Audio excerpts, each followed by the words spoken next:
Hi everyone, digital GK classes में आप लोगों का स्वागत है। ठीक है, आज चलते हैं हम न्यू अपडेट की तरफ, जो कि EMRS की जो टीचिंग और नॉन टीचिंग वैकेंसीज आने वाली है, जिनका नोटिफिकेशन लॉन्च हो गया है, यानी कि नोटिफिकेशन पारित कर दिया गया है कि इतने वैकेंसीज आने वाले 1 या 2 मंथ के बाद में वैकेंसीज आने वाली हैं। ठीक है, इसके बारे में हम डिटेल से जानेंगे क्या क्या प्रोसीजर है। लास्ट तक वीडियो को ज़रूर देखना। वीडियो अच्छी लगे तो लाइक शेयर एंड सब्सक्राइब ज़रूर कर लेना, बेल आइकन प्रेस कर लेना, ताकि जो आने वाली वीडियो भी आपको मिल सके। ओके, चलते हैं। जो EMRS एकलव्य स्कूल होते हैं ना, एकलव्य रेजिडेंट स्कूल, उनके बारे में ये क्या है, नेशनल लेवल पर कंडक्ट कराया जाता है। जैसे KVS के स्कूल होते हैं, ऐसे इनके टोटल स्कूल कितने हैं, 720 स्कूल हैं। इसमें अच्छी खासी पोस्ट आपको देखने को मिलेगी। लास्ट ईयर भी इसकी भर्ती है जो कंप्लीट हो चुकी थी फरवरी में, उनको यानी कि ज़्यादातर सब्जेक्ट के ज्वाइनिंग हो चुकी है, ज़्यादातर पोस्ट के लिए ज्वाइनिंग करवा दी गई है। ठीक है, दिसंबर में एग्ज़ाम था, जून जुलाई में फॉर्म फिलअप हुए थे शायद। ठीक है, चलते हैं हम देरी ना करते हुए। किसके बारे में बात करेंगे, EMRS रिक्रूटमेंट 2024 के बारे में। कंडक्ट कौन कराता है, नेशनल एजुकेशन सोसाइटी से क्या करती है, कंडक्ट कराती है।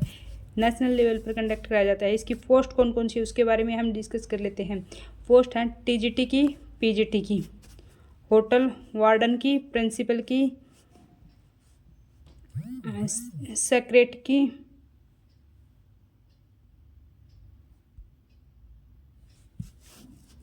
असिस्टेंट JSA की, क्लर्क की, लैब अटेंडेंट की और अकाउंटेंट की।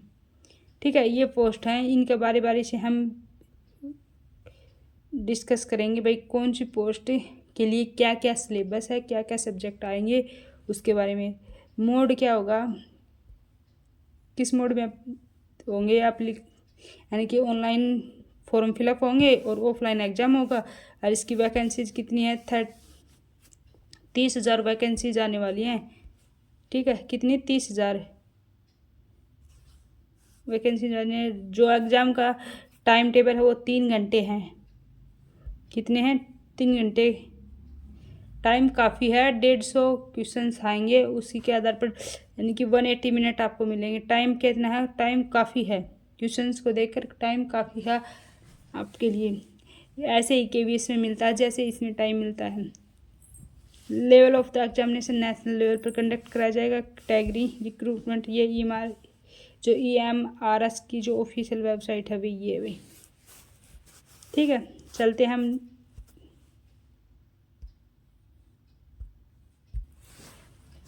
हम लास्ट ईयर के जो रेफरेंस है उसी के आधार पर हमने 2024 की वैकेंसीज का जो कौन से सब्जेक्ट कितने नंबर का आता है उसी के आधार पर हम आगे सब्जेक्ट वाइज बात करेंगे। और अब देख लेते हैं वैकेंसीज कौन से सब्जेक्ट की कितनी वैकेंसीज आई हुई हैं, वे देख लेते हैं भाई।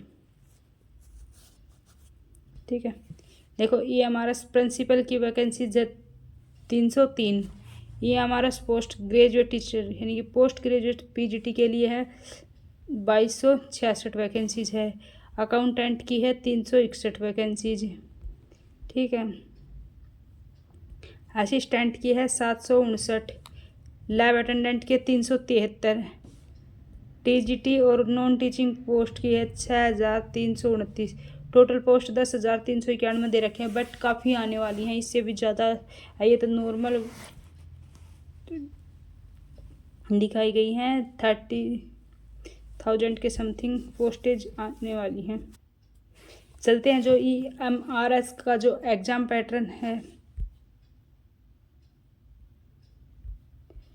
EMRS का एग्ज़ाम पैटर्न के बारे में बात करते हैं। कौन से टॉपिक को कितने नंबर का आएगा उसके बारे में डिस्कस करते हैं। यानी कि जो प्रिंसिपल का पोस्ट है उसमें क्या है कि एक्सपीरियंस मांग रखा है। TGT या PGT बेस पर 3 इयर्स का एक्सपीरियंस मांग रखा है प्रिंसिपल का। ठीक है, और में कोई एक्सपीरियंस नहीं है। और TGT में सीटेट पेपर 2 क्लियर होना चाहिए, और PGT में कोई एक्सपीरियंस नहीं है। ठीक, और नई सीटेट है। इसमें 10 नंबर की क्या आएगी भाई, प्रिंसिपल में रीजनिंग 20 नंबर की, जर्नल अवेयरनेस और 20 नंबर की हिंदी और इंग्लिश लैंग्वेज, ठीक है। और 50 नंबर का जो एकेडमिक सोर्स होता है वो आएगा, और 50 नंबर का जो एडमिनिस्ट्रेशन फाइनेंस आएगा, ठीक। टोटल कितने नंबर का हो जाएगा? 150 नंबर का हो जाएगा, और 3 घंटे का टाइम होगा आपके पास में, ठीक है। पैटर्न 2024 का कैसा रहेगा, ठीक है, उसके बारे में और कर लेते हैं। वीजीटी के अंदर क्या क्या आने वाला है। सिलेक्शन में जो जर्नल अवेयरनेस है वो कितने नंबर की आएगी? 10 नंबर की। रीजनिंग एबिलिटी कितनी नंबर की आएगी? 20। आईसीटी नॉलेज कितनी की आएगी? 10 नंबर की। टीचिंग एप्टीट्यूड कितने का आएगा? 10 नंबर का। इसके साथ जो सब्जेक्ट स्पेसिफिक है वो कितने नंबर का आएगा? 70 का। सब्जेक्ट स्पेसिफिक कितने नंबर का आएगा भाई? 70 नंबर का। और 5 नंबर का क्या रहेगा? 5 नंबर की जो हमारी न्यू पॉलिसी 2020 है वो, और जो पेडालॉजी और स्टडी बेस्ड क्वेश्चंस रहेंगे वे 5 नंबर के वे रहेंगे, ठीक है। तो ये कितने क्या हो जाएगा? 80 नंबर का पोर्शन हो जाएगा ये। इसी के साथ 10 नंबर की हिंदी और 10 नंबर की इंग्लिश हो जाएगी। और हिंदी इंग्लिश के लिए क्या वर्जन दे रखा वो और देख लेते हैं हम। जीटी में हिंदी और इंग्लिश पूछ रखी है, उसमें क्या दे रखा है? जो हिंदी 10 नंबर की हिंदी आएगी, 10 नंबर की इंग्लिश आएगी, ठीक है।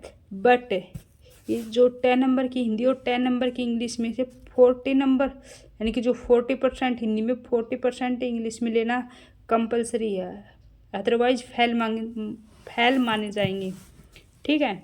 यानी कि 10 में से 4 नंबर तो इंग्लिश में आने ही आने चाहिए, और 4 नंबर हिंदी में आने ही आने चाहिए। देखो 40% ईच लैंग्वेज, दोनों लैंग्वेज में से कितने हो जाए? 40%। पार्ट 1 से 5 तक का तो कोई भी एवेलुएट मूल्यांकन नहीं होगा, बट जो 6 है उसमें क्या है? क्वालिफाइंग मार्क्स जरूर लेने हैं। कितने? 4%, ठीक। यानी कि 40% जरूर लेने हैं 10 में से। तो 10 का 40% कितना हो जाएगा? 4 questions. 1 marks shall be award to every correct answer, यानी कि 1 नंबर का तो 1% रहेगा, बट जो नेगेटिव मार्किंग है वो 0.25 मार्क्स की है। इसी के साथ जो नॉन टीचिंग वैकेंसीज हैं, क्या है? जो नॉन टीचिंग वैकेंसीज है,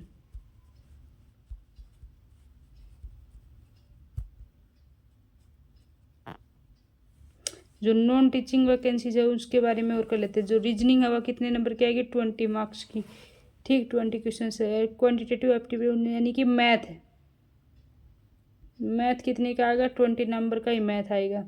20 की रीजनिंग, 20 का मैथ आएगा। जर्नल अवेयरनेस कितने की आएगी? 30 की आएगी। लैंग्वेज, जो लैंग्वेज है हिंदी और इंग्लिश 50 नंबर की हिंदी और 50 की इंग्लिश आएगी, ठीक है। इसी के साथ 30 नंबर का जो बेसिक कंप्यूटर की नॉलेज होनी चाहिए वो, तो 130 क्वेश्चंस आएंगे 130 नंबर्स के, ठीक है। इसमें क्या है कि जो कंप्यूटर से रिलेटेड है उसमें टाइपिंग मांग रखी है, ओके। ये हमारा EMRS का जो सिलेबस, यानी कि कौन से टॉपिक, कौन से सब्जेक्ट में कौन कौन से चीज़ आएंगी, कौन सी वैकेंसी है, उसमें क्या क्या पूछा जाएगा, उसके बारे में हमने डिटेल से जान लिया है। इनके जो फॉर्म फिलअप है वे शायद जून के लास्ट और जुलाई के फर्स्ट में स्टार्ट हो जाएंगे, या फिर फिलअप हो जाएंगे। जैसे ही इनके फॉर्म फिलअप होने स्टार्ट हो जाएंगे वैसे ही मैं आपको एक वीडियो अपलोड कर दूंगी। इससे पहले जो भी चैनल पर नए हो चैनल को लाइक शेयर एंड सब्सक्राइब कर लेना। और जो इनका जो सिलेबस है ना, वो सिलेबस अदर एग्ज़ाम से रिलेटेड है। जैसे हम कोई भी एग्ज़ाम देते हैं, जैसे DSSB का, KVS का, या अदर कोई भी एग्ज़ाम देते हैं नॉन टीचिंग का और टीचिंग का, उसी से रिलेटेड सब्जेक्ट और उसी से रिलेटेड जो टॉपिक होते हैं वे पूछे जाते हैं, ठीक है guys. Okay bye, take care.